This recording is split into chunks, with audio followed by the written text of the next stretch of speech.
ప్రకాష్ రాజు గారు అసలు ఎందుకు పవన్ కళ్యాణ్ గారిని టార్గెట్ చేస్తున్నారు ప్రతిసారి? ఆయనే ఆత్మ పరిశీలన చేసుకోవాలి ఒక్కసారి. ఆయన ప్రకాష్ రాజు గారు ఎందుకు మన పవర్ స్టార్ ని టార్గెట్ చేస్తున్నా ఆయన ఆత్మ పరిశీలన చేసుకోవాలి. ఆయన చేసి అదే సనాతన ధర్మం గురించి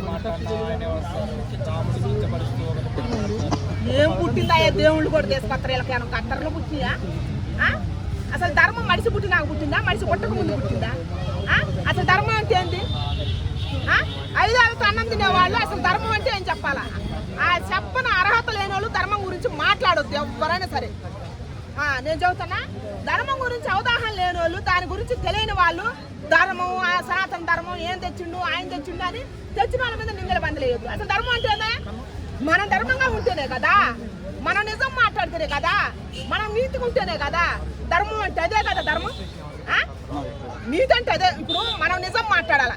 ఎదటి వ్యక్తిని చూసి అతని మీద అతను బాగుపడుతుండా, మంచి చేస్తుండా, ఆయన ఇష్టం. కాకపోతే ఆయన చూసి మనం వారవలేని స్థానం పెట్టుకొని వారవలేక అబద్ధాలు మాట్లాడదు, నిజమే మాట్లాడాలి. ఆయన కష్టపడ్డాడు పైకి వచ్చిందని చెప్పాలి. అది కదా ధర్మం.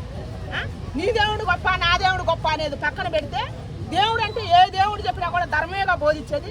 అసలు ధర్మాన్ని వదిలిపెట్టి నీ దేవుడు గొప్ప, నా దేవుడు గొప్ప చిచ్చులు పెట్టుకొని తనుకోవటం, ఒళ్ళు కువ్వెక్కి తనుకోవటమే అందరూ. రాజకీయ నాయకులే కానీ, సెలబ్రిటీలే కానీ, ఎవడైనా కానీ. అసలు ధర్మాన్ని ఎందుకు తీసుకురావటం? నువ్వు ధర్మమే పాటించవాయా? నువ్వు కుక్కవి. కుక్క అన్నా కూడా కుక్క సిగ్గుతో చదువు.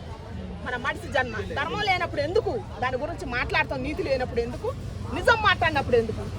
మన కాడ ఆ మూడు లేనప్పుడు మనం అసలు ప్రశ్నించడం అసలు అనవసరం ఎప్పటికైనా. ఆ మూడు